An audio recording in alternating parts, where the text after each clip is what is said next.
Hello everybody, it's Chuck Carnevale, co-founder of FastGraphs, the fundamentals analyzer software tool, and of course one of the founding partners here of the Dividend Kings. This is the part 2 of my series where I ran a screen using the Magic Formula website based on Joel Greenblatt's book, The Little Book That Beats the Market. And I ran a screen, and one thing about Joel Greenblatt's book, it won't necessarily produce dividend growth stocks, which is my primary focus. However, as it was, I ran a screen using mega caps, the largest caps. And what I did come up with was a list of about 30, and I whittled that down to 13 companies that were actually high-quality dividend growth stocks in their own right.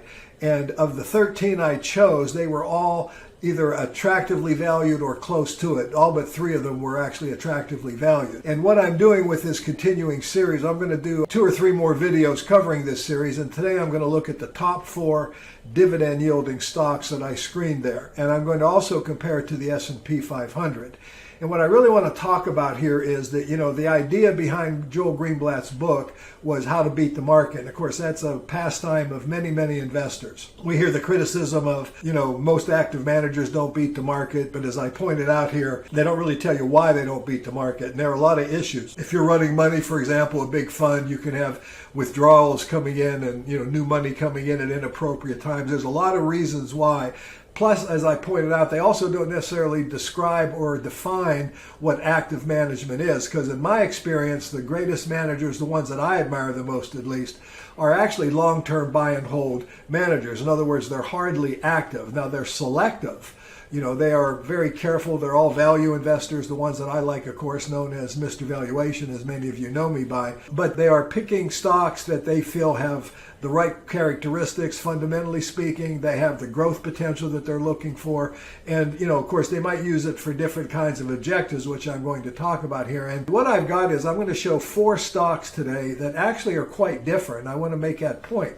However, they all showed up on Joel Greenblatt's screen. Remember, his screen is primarily based on return on capital, and then he's using a valuation reference of earnings yield, which he does differently than I do, but his earnings yield number is also very, very interesting as well. But the idea is to find a high-quality, attractively valued stocks. And of course, I narrowed that down to high-quality, attractively valued stocks that pay a dividend. So the 4 companies I'm going to cover here are theoretically capable of beating the market under Joel Greenblatt's thesis. But more importantly, there are different ways that you can beat the market. And one of the ways that I talked about in the written portion here is you can beat the market by producing more dividend income. So if you're a retired investor or thinking about retiring, or just an investor that's looking to supplement your income, a quality dividend growth portfolio can do that. Not only can it supplement your income, but if it's successfully constructed, it can also give you an increasing income stream each year. And that's the primary goal. And I believe it's relatively straightforward, and I'll explain why here in a moment, that you can outperform the S&P 500, quote unquote, the market, from an income perspective a heck of a lot easier than you might on total return. But interestingly enough, as I'm also going to illustrate, you can also, if you're careful with valuation, as I always, profess and talk about, you can also in the long run beat the market as well on a total return basis. However, there's not a lot of instant gratification in value stocks, because one thing people need to consider when they're considering value investing is, value stocks, especially in a bull market like we're in today, are usually at a value because they're unpopular for some reason. The question, of course, is, are the reasons valid or invalid? But if you can find an unpopular stock and then exercise the patience to hold it long enough, eventually fundamentals will rule out and you'll do well. But in the meantime, as I'm going to show you here with these 4 research candidates that I'm showing today, you can do quite well on an income basis while you're waiting. So let's go ahead and take a look at it. What I've got here is a FastGraphs portfolio review, and what I'm showing you are the 4 stocks with the highest yield of the 13 that I essentially weeded out of the original 30 lists that I produced running the Magic Formula screen. And I've listed them here in order of dividend yield. You'll notice Philip Morris International has a yield of just under 6%, followed by IBM at 5.29%, followed by AbbVie at 4.96%, followed by Verizon, and then of course I'm including the S&P 500 here, which is only yielding 1.78%. So what first off you should notice and be able to see here is that I'm starting with a significant yield advantage over the S&P. So if my goal is income, I'm already ahead of the game because I've got more dividend income, current yield dividend income, than the S&P is capable of producing. But then I also talked about total return. So I want to point out, I'm going to go through these very quickly. There's only 4 of them. I'm going to start by looking at the S&P, which will be my 5th example. But what I want to do here is I'm going to essentially calculate the performance potential of these stocks based on where they sit and where their valuation is. So let's start with the S&P 500, and let me make a couple of points here. I've got a normal fair value reference line of 15, the orange line on the graph, and then I've got a normal market PE ratio of about 17.55 on the graph. That's the blue line. And as you can see, for most of the time, the S&P trades within those two valuation references. There are times when it gets below that, like it did during the Great Recession, and even in 2011 coming out of it. Coming into the 2001 recession, you can see the market was actually very overvalued. And today, I believe the market's overvalued again. So as far as that goes, this is something I think is very important. You know, beating the market, as an example, when it's undervalued is a challenge for any investor. I believe, though, beating the market when it's significantly overvalued, as long as you've got a 3 to 5 year time horizon, is actually a lot more straightforward. In other words, if I run this calculation, I'm going to go from today's price and I'm going to go out on the forecasting that we have on the graph here for the next 2 years, basically, and point if the market traded at a 15 PE ratio, i.e. reverted to the mean and moved back into a fair valuation reference like it had all these years here, you know, you'd be looking at a negative 5.4% annualized rate of return, a total loss of 17%, mitigated somewhat by some dividend opportunity, so drops it down to a total loss of 12%, annualized at 5.4% for the year.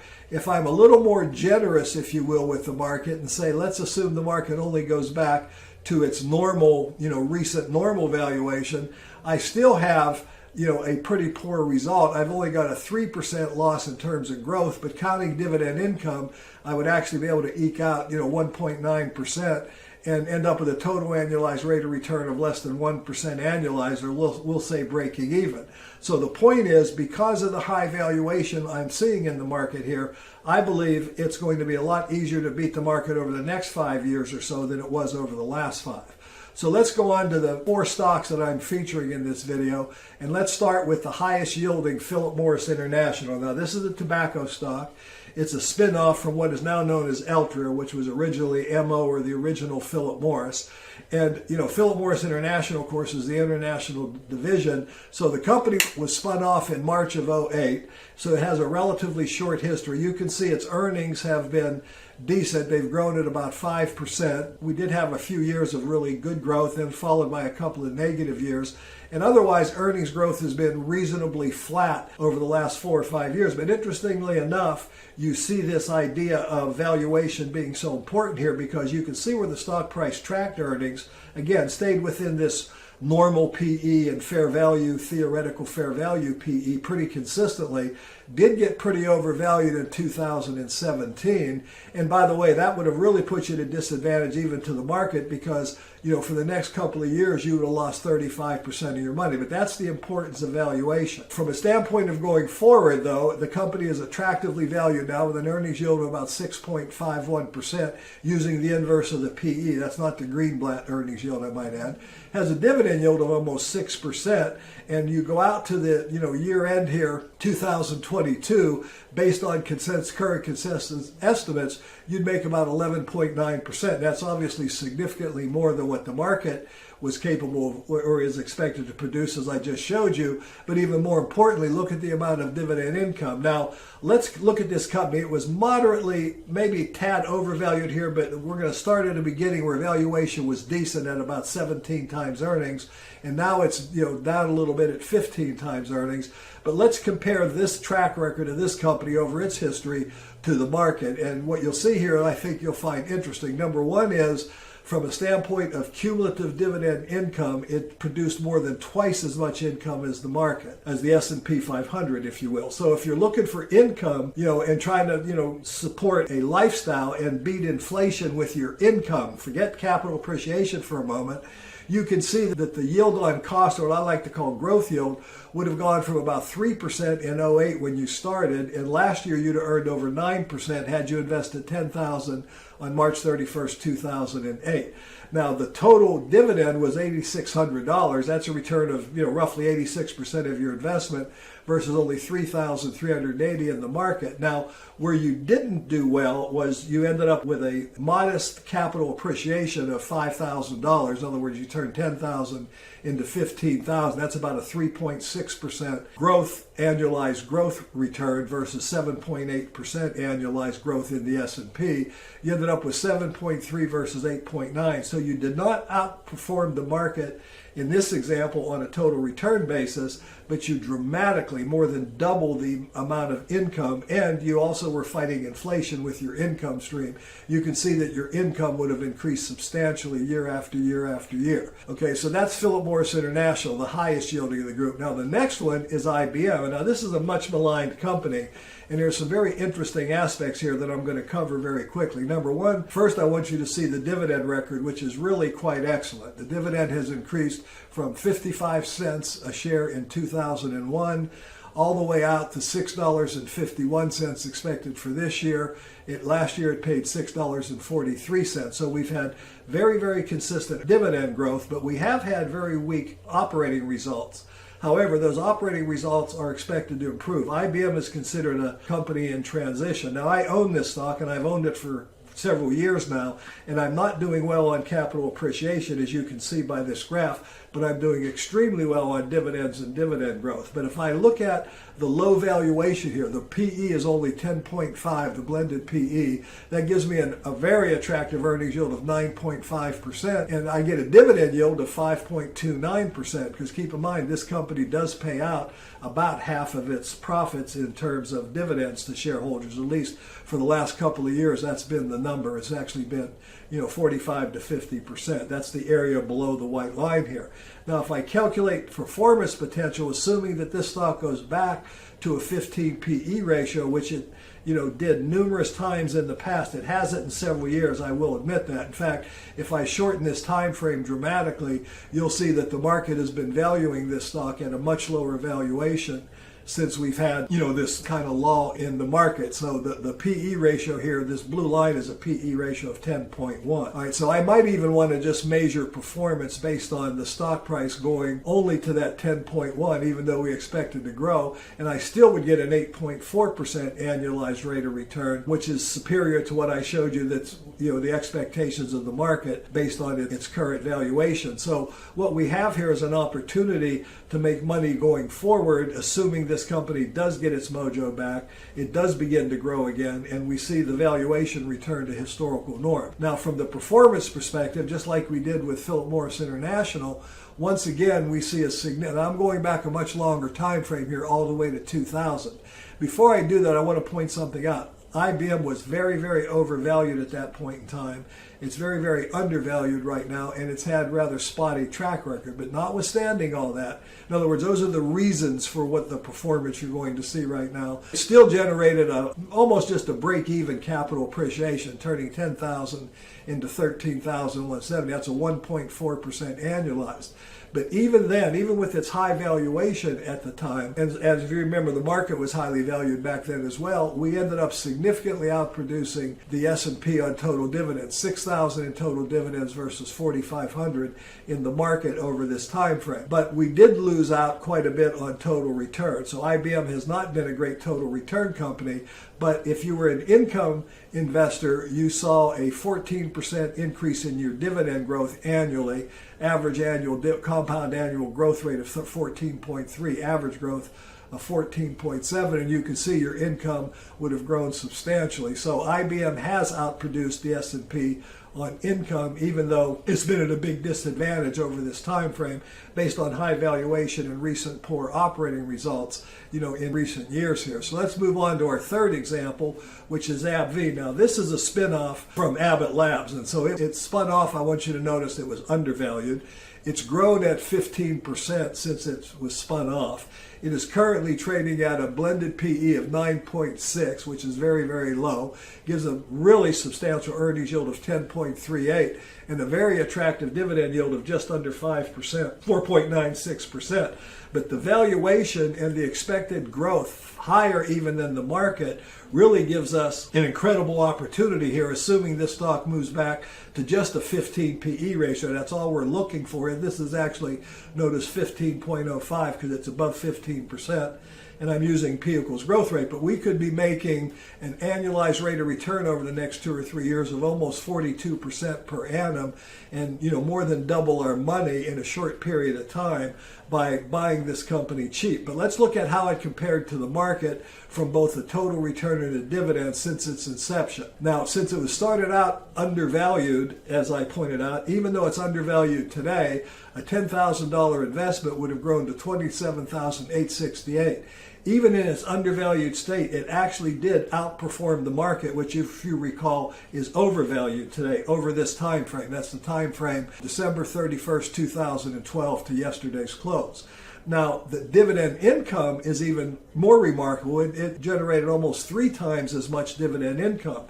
So here we have market beating on both counts. It beat the market on total income, and it beat the market on total return and capital appreciation as well. And I want to point out the dividend has grown substantially. Now, that's a little overstated because this company's, dividend payout ratios have been about half, and they did have a couple of years where they really lavishly increased the dividend. The first year it was over 300%. So I'm not expecting 40% dividend growth. However, what I would be expecting with this company would be dividend growth in the 7, 8, 9, 10% range going forward. But what you see here is obviously an opportunity to beat the market on all counts by taking a position in AbbVie, a company that, even though it's undervalued and measured against an overvalued market, it's still outperformed on all counts. Great company in my opinion. The next example is Verizon. Now, Verizon is not really a growth story so much. They've gotten a little better growth. If I shorten this time frame by several years, the growth rate goes up to about 5%. So it's done a little better, but more recently, this year, it's expected to have a negative growth rate of 1%, but the stock is very cheap, only trades at 12 times earnings. You can see historically the orange line here is 13.46 times earnings because of its low growth, only 2.4%. So, just assuming that it only goes back to 13.46 times earnings over the next 2 years, it would generate a 9% rate of return attributable to its dividend plus some modest capital appreciation, even though this company is not really expected to grow very much. Now, this stock was also overvalued at the beginning. So if we go ahead and look at it from the standpoint of comparison of performance, we do see where the payout ratio got pretty high, by the way, on a couple of years when they had some kind of struggling earnings. But let's look at its long-term performance. Now, once again, in all 4 cases, we see the company dramatically outperforming the S&P on total income. Here we had very modest dividend growth of only 3%. But we would have taken $10,000 invested in November 30th of 2000, and we'd have received $7,298 in dividends versus $4,548 using an equal investment in the S&P. However, the $10,000 would have only grown to $11,000. That's less than a 1% annualized rate of return. So we dramatically underperformed the S&P on a total return basis here, but we did produce substantially more income. But that was because it was overvalued and it's undervalued, and we're dealing with a market today that's overvalued, and this has not been a great grower. This is primarily an income opportunity, but it does offer some capital appreciation potential here, even growing back to modest PE ratios going forward. Anyway, the point of this story is there's a lot of different ways to skin a cat. You're really looking at 4, really in my view, completely different companies here. They all have outproduced the market on total income, and that's the main point that I want to emphasize here. Some of them have outproduced the market on all counts, and all of them are in a position, if valuation has any meaning over the next 2 or 3 years, to outperform the market going forward. Remember, you can't buy the past, you can only only by the future. Anyway, I hope you enjoyed this. If you liked the video, hit my subscribe button. Don't forget to ring the bell so you can be notified of future videos like this. I look forward to talking to you again very soon. Appreciate you watching the video and hope you got something out of this. There's different ways to beat the market. You can beat it on total return, you can beat it on income, and if you're smart and pay attention to valuation, you can often beat it on both if you're careful. Anyway, it's been Chuck Carville saying thanks for watching.